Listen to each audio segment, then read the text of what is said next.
Hi friends, and welcome back to my channel. So today we are going to be doing my mid-month wrap-up for March. When you guys are probably seeing this, it's going to be a lot later than mid-month, but these are all of the books I read up until like the 14th-ish of March. So let's get into it. I also will be doing a new way of giving you guys critiques on books.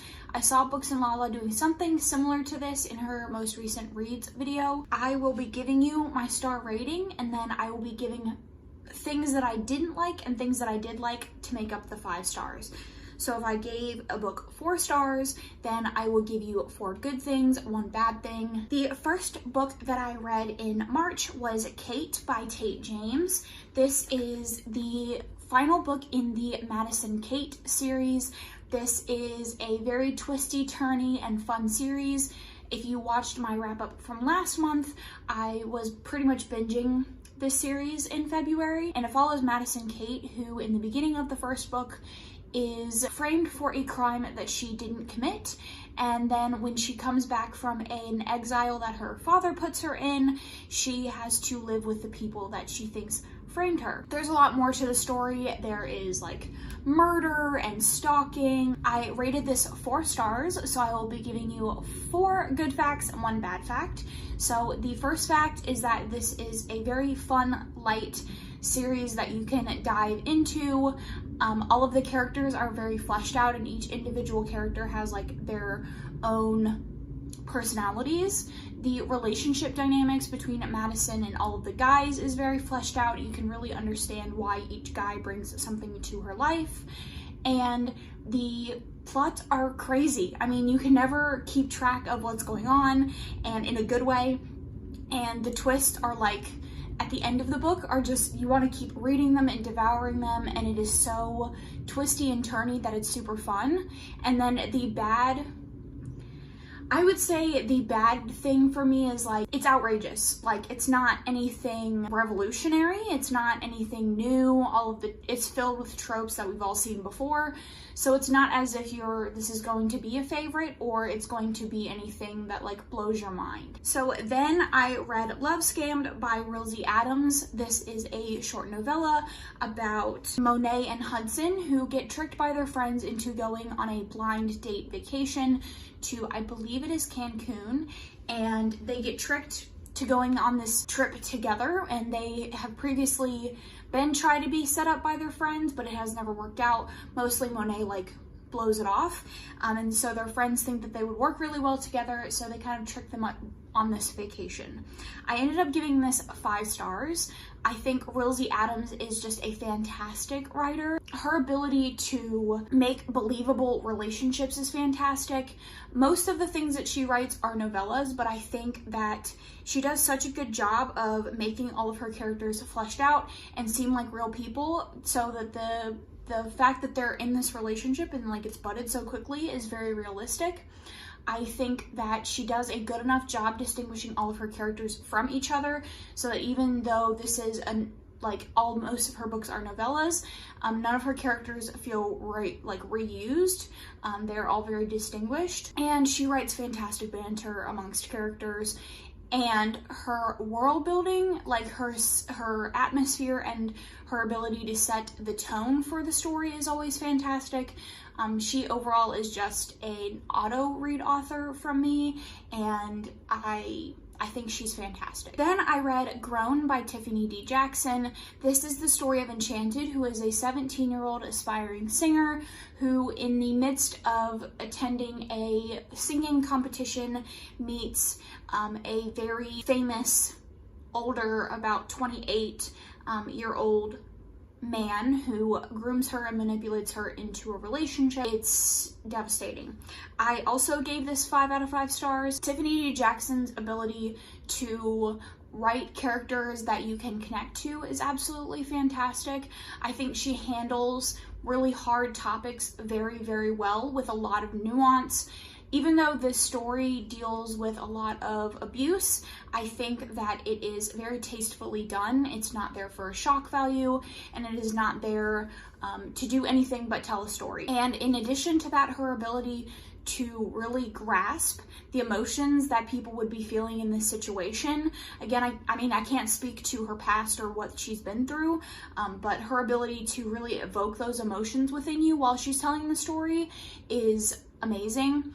And one thing that I also really like about Tiffany D. Jackson's writing is that she also brings elements of happiness and love and family into all of her stories. So even though you're dealing with really, really intense storylines and really intense topics, you still can find a little bit of levity in places, and you can see how the communities around these people kind of grow together.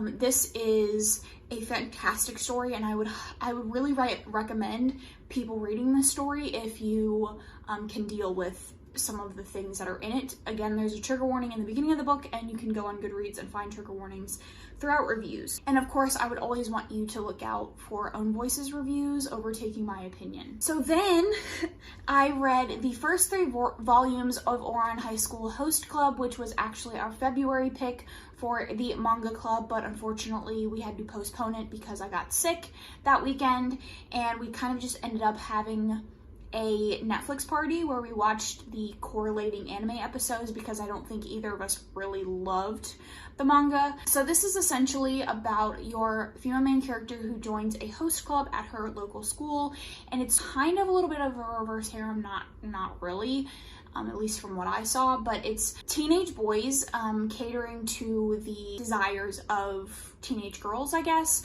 And I actually gave all 3 volumes 1 star because of some content in there that just did not age well. Just if you've read it recently, I think you'd understand, but like incest, infantilizing, just a bunch of not great things that I don't love. So next up is Chain of Iron by Cassandra Clare. I read this in an individual reading vlog, so if you are interested in my in-depth thoughts on that, I would highly recommend. But this is the second book in the Last Hours trilogy, so I can't go into too much detail about the plot, but this follows mainly Cordelia, Lucy, and James. James and Lucy are brother and sister, and Cordelia is from a separate family, and it follows kind of all of their friends, but the main points of view you're getting in this book are Cordelia and Lucy. You're getting some offshoot of other points of view, but those are your main characters. And this is a Shadowhunter book, and in this one specifically, there is someone killing Shadowhunters, and it's kind of that, but also you're looking at the accumulation of the things that happened in the end of Chain of Gold. I ended up giving this a 5 out of 5 stars. I think Cassandra Clare's writing just gets better and better every single book. I'm consistently blown away by her ability to make interesting, endearing characters that each feel different from themselves, like from each other. My complaint about Chain of Gold in the initial first couple of chapters was that the cast of characters is very large, but they easily distinguish each other and they're very easy to separate. They all have their own motives, they all have their own desires and their own problems, and they've all lived their own lives. In addition to that, even though I would say that this one isn't particularly plot heavy, I find that she always is able to include enough plot that the plot is interesting and well developed and well fleshed out, with some twists that you might not always see coming. So I think that her ability to weave in enough plot to keep the story going while maintaining that character depth that we read Shadowhunter books for is amazing. It's angsty. I think it delivers that level of angst and that like torture, that slow torture that we all read Shadowhunter books for. In this particular one, I love that it seemed to be more tender, because while you're getting these tender moments, you know something bad is about to happen, so it kind of leaves you on the edge of your seat, and you feel like you have to savor all of the goodness that you're getting. And lastly, it's just great, just great. Like, I can't really be unbiased about these books because I grew up reading these books. This was like the first series that I really loved, and the series and story and characters that I have stayed with the longest longest, so it's hard for me to remain unbiased. So then I read Wicked Saints by Emily A. Duncan. This is the first book in the Something Unholy or something like that series. This is a reread for me, and I didn't love it the first time. I actually gave it 2 stars the first time, and I gave it 2 stars the second time. This is about Nadia and Seraphim. They each are from opposing countries. One, Nadia, is from a kingdom that is devoted to the gods, and they believe that she, as a mage, is in touch with the gods. She believes that she is talking to the gods, and they are seen as like holy religious figures. And then Seraphim's kingdom are blood mages, and so they don't really believe that the gods like exist or are still around. They believe that the gods have gone quiet for a long time, and they are warring countries. So, like I said, I gave this 2 stars. So let's go with 3 things that I did not like about this. So the first thing is that the world building is absolutely atrocious. The kingdoms are not like distinguished enough for you to fully understand why they're warring, anything about their history, why does this city believe in the gods and this doesn't. Like, you don't understand any of that. Did they dissent at one point? Were they one kingdom that has had a group of people that didn't like the way it was going and they separated? Like, how does this kingdom work? How does their government work? How does how does anything work? Why is Nadia in a convent? Why is all of this going on? And there's like this seedy underbelly that is not explained at all, but one of our main characters is involved in that. And the second problem is that the magic system is explained away by her just intuitively knowing what to do, which to me is very lazy writing. You're basically saying, I don't want to have my character develop their magical abilities, so I'm just gonna have these people that just know and give her the ability to know how to use her powers, which is very boring. And I did not like that the characters were all very one-dimensional. They didn't really feel distinguished from themselves. You could have told me that Seraphim and Mal, who is the other main character, were the same character, and I would have believed you. Nadia made the dumbest decisions the entire time. Her reasoning made no sense, and she wasn't consistent at all. 2 things that I liked. So I liked Mal's storyline, and the reason that I continued the series was for Mal. I think that the inclusion of his past and like what he becomes is very interesting, and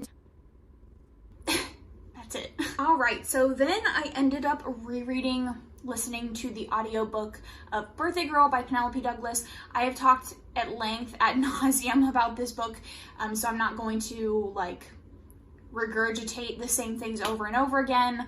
I'm not going to do my 5 points because I have talked at length about why I love this book, but it's fantastic. I would highly recommend. The audiobook narrators are great, and it's just my favorite of all time, and I think that everybody should read it. And then the 2 last books that I want to talk to you about are my 2 DNFs in the beginning of the month. So the first DNF that I had was Ruthless Gods, which was the continuation of whatever series the Wicked Saints is in.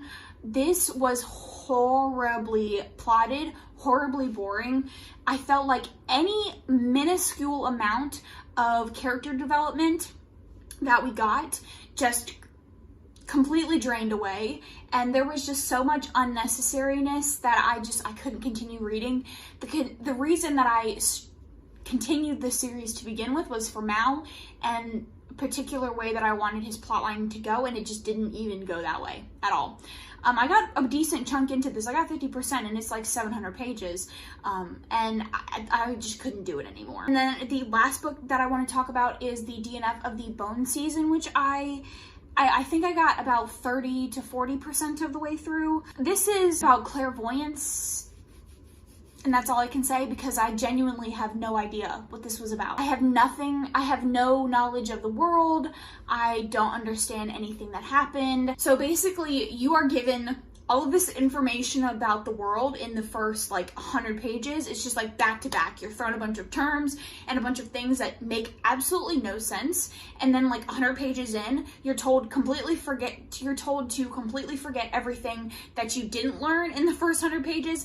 And then they introduce a whole new plot line, a whole new world that you still don't understand. And on top of that, there's no character growth and there's no plot happening. So nothing's happening. And it was bad. It was really, really bad. Those are the books that I read in the beginning of March. Make sure you comment down below your thoughts on any of the books that I talked about in this video or any of the books that you have read so far. I would love to know. Other than that, I will catch you guys in my next video. Thanks so much for watching.